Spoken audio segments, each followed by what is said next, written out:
Good morning, class. My name is Leo Rodriguez, and this morning I will be sharing with you my scope of work for this class.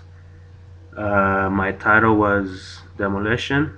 I want you guys to sit back, relax, and enjoy this presentation. Before I share with you guys my part of the project, we first need to understand what demolition is. I'm sure most of you guys know what it is. But here's just a brief summary about what I learned. Demolition includes the safe removal of existing materials and possibly reusing them for future projects.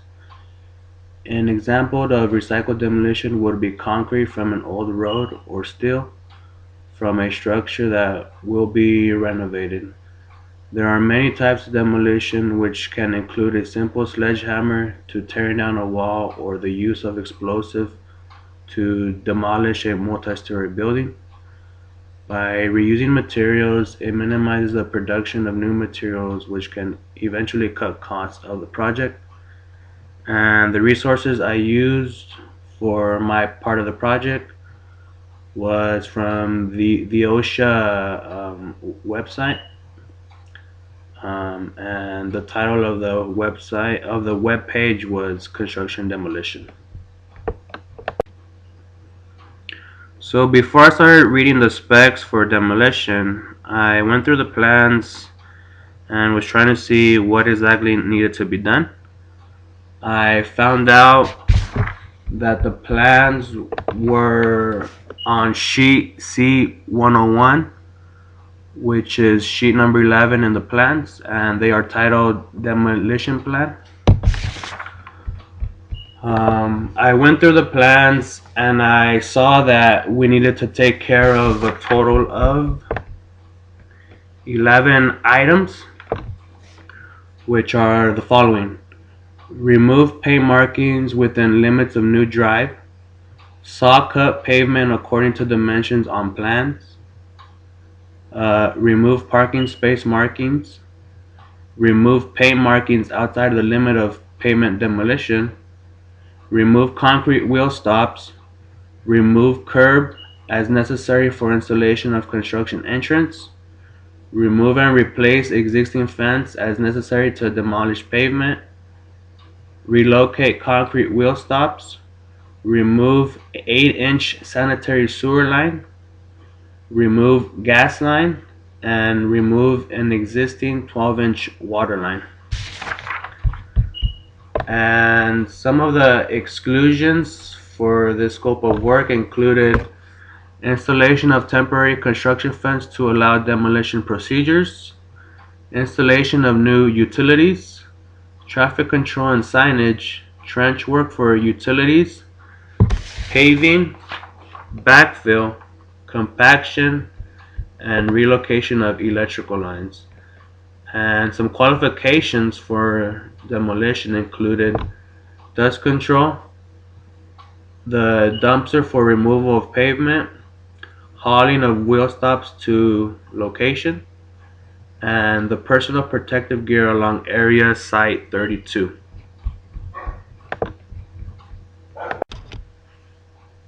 So now that we went ahead and looked at the plans to see what needed to be done, we now have to look at the specifications of demolition to follow the steps to complete those activities. So I went ahead and looked through the specs, and I came across the demolition plan specs, which can be found on page 240 through page 248 of the specs. And I'll share with you guys a few things that I read pertaining to demolition. So we can't begin work until authorization is given by the contracting officer. For this project, we need to maximize salvage and recycle of material as much as we can. We need to remove debris from project site daily, and we can't let material accumulate on site. We need to comply with federal, state, local hauling and disposing requirements. As far as dust and debris control, we need to prevent the spread of dust on pavement. We cannot use water if it's going to cause flooding or more pollution on site. We need to sweep pavement often to control spread of debris. And for traffic control signs, we need to use traffic barricades with flashing lights where pedestrian, driver, or aircraft safety is in danger. We need to secure the barricades to prevent them from getting displaced by wind or by sudden movement or by the demolition equipment.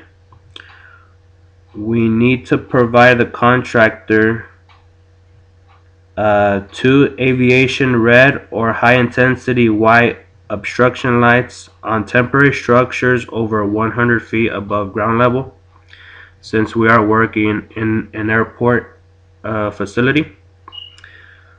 Before beginning work, we need to survey the site and record existing conditions, and we need to submit a demolition plan to the contracting officer.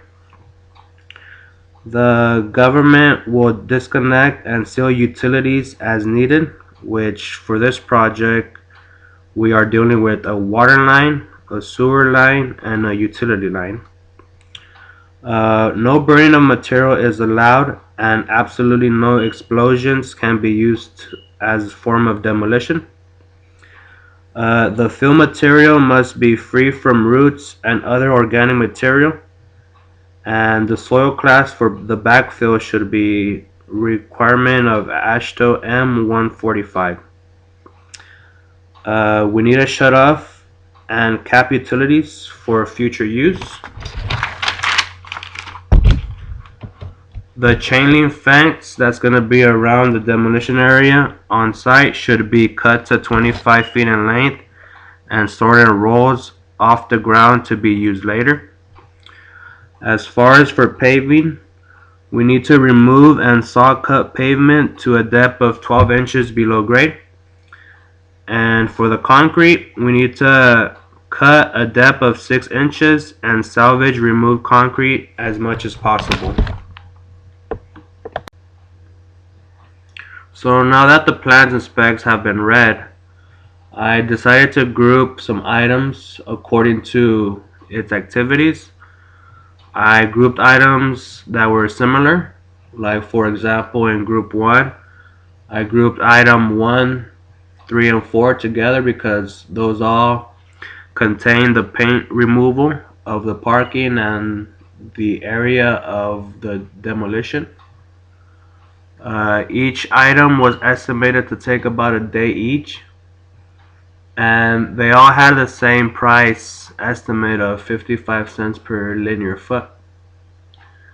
Once these items have been completed, we could go on to the next group, which I'll explain on the next slide. For group 2, the only activity I added here was the saw cutting and removal of pavement. Since it was a rather large area, I grouped this item by itself. The total area was 27,825 square feet. Estimated duration time for both activities was 3 days. The estimate for the saw cutting was $2 per linear foot. Total length 924 feet, and the estimate for removal of pavement was $14 per cubic foot, and the total footage was 515 for this activity. For group 3, the items I included here were the removal of the wheel stops, the removal of the curb that is located on the southeast corner of the demolition area. The curb was demolished to allow the workers easy access to the area and allow the equipment material easy access as well. There was a fence on the east side of the area which was also taken out and will be later reinstalled after demolition is complete. And the wheel stops were located to another area. which will be used again after demolition procedure is over. The total duration for this group is 4 days, and the prices are noted per item. For my last group activities, I included the trenching, the removal, and the backfill of the 8-inch sewer line, the gas line, and the 12-inch water line. As far as for lengths, the water line I calculated to be 96 feet. For the gas line, I estimated the gas line to be 150 feet. And for the sewer line, I calculated a distance of 100 feet. I gave the duration of 2 days for each activity, which does include the trenching, the removal, and the backfill. Once the backfill has been done for each line, the next phase of the project can go on. As far as total duration for the demolition, I calculated to be 16 total days, and with the price of $41,990. That pretty much concludes my portion of the project. Let me know if you guys have any questions or comments, and thanks for your time.